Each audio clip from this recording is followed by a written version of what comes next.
안녕하십니까? 인생의 복잡한 문제들을 말씀으로 단칼에 해결해주는 김종근 목사의 쾌도 남마입니다.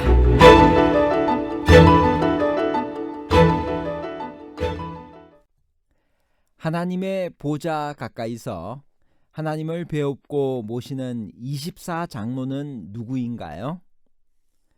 장로들이라고 불리는 이 존재들은 누구일까요? 그들의 정체와 하는 일은 무엇인가요?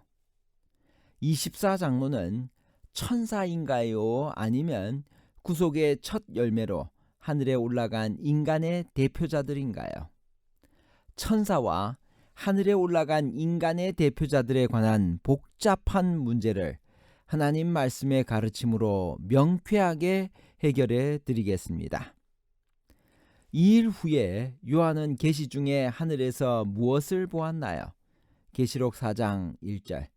2일 후에 내가 보니 하늘이 열린 문이 있는데 내가 들은 바 처음에 내게 말하던 나팔 소리와 같은 그 음성이 이르되 이리로 올라오라. 이후에 마땅히 일어날 일들을 내가 내게 보이리라 하더라. 요한이 열린 문을 통하여 본 보좌의 모습은 어떠했나요? 계시록 4장 2절 3절.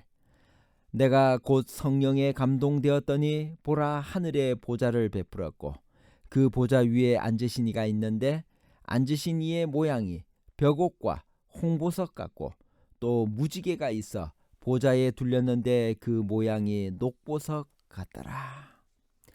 24장로는 누구이며 보좌 앞에는 무엇이 있었나요? 계시록 4장 4절 5절. 또 보좌에 둘러 24보좌들이 있고 그 보좌들 위에 24장로들이 흰 옷을 입고 머리에 금관을 쓰고 앉았더라. 보좌로부터 번개와 음성과 우레소리가 나고 보좌 앞에 켠 등불 7이 있으니 이는 하나님의 7 영이라. 계시록 4장 10절. 24장로들이 보좌에 앉으신 이 앞에 엎드려 세세토록 살아계시는 이에게 경배하고 자기의 관을 보좌 앞에 드리며 이르되. 24장로들이 누구인가 하는 문제는 요한계시록 중에서도 가장 풀기 어려운 난제 중에 하나입니다. 첫째로 24장로들이 사람이 아니고 천사라는 주장이 있습니다. 레드 같은 학자들은 24장로가 천사들의 무리라는 몇 가지 증거를 다음과 같이 들고 있습니다. 첫째, 금향로를 가지고 성도의 기도와 합하여 보좌 앞 금단에 드리는 것은 요한계시록 8장 3절에서 천사의 직무로 나와 있다는 것입니다.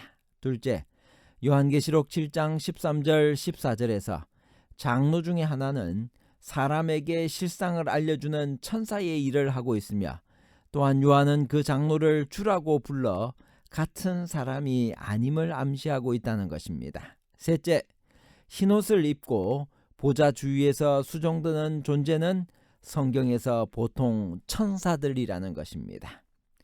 그러나 24장로는 적어도 천사들은 아닌 것처럼 보입니다.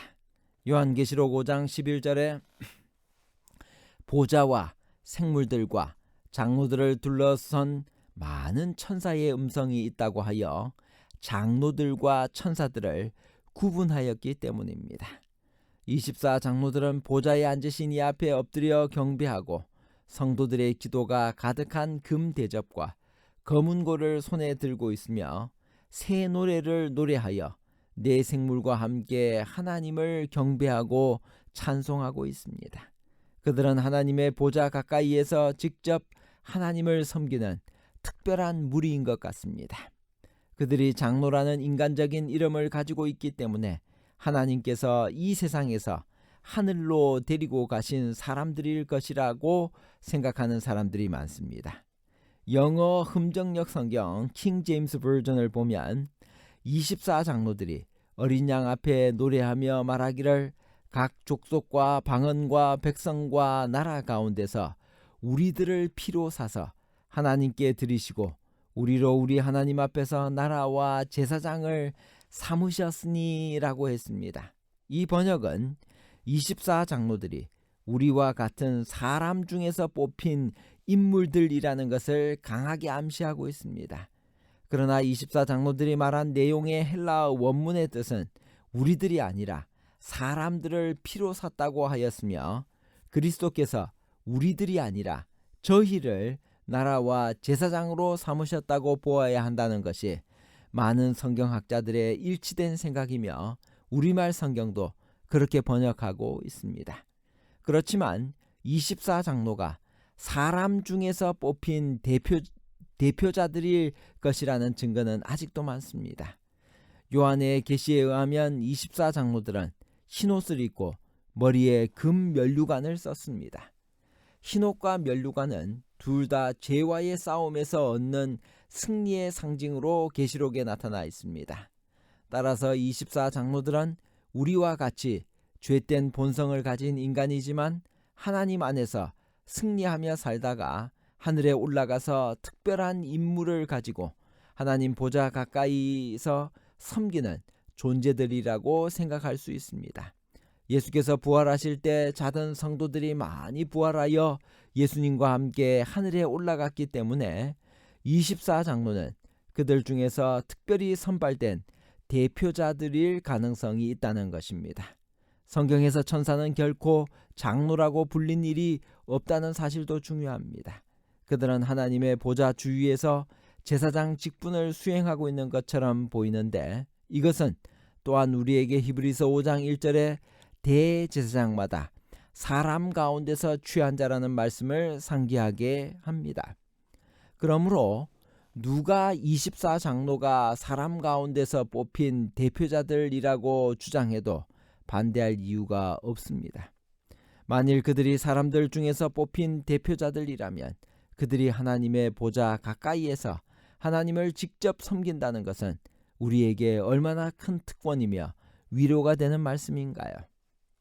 지상 성소 봉사에서 대제사장을 돕기 위해 제사장들이 24반열로 나누어 각각 정해진 반차를 따라 섬겼듯이 하늘 성소에도 대제사장이신 예수 그리스도를 조력하는 24장로들이 있어 찬송과 경배로 섬기고 있다고 볼 수 있습니다.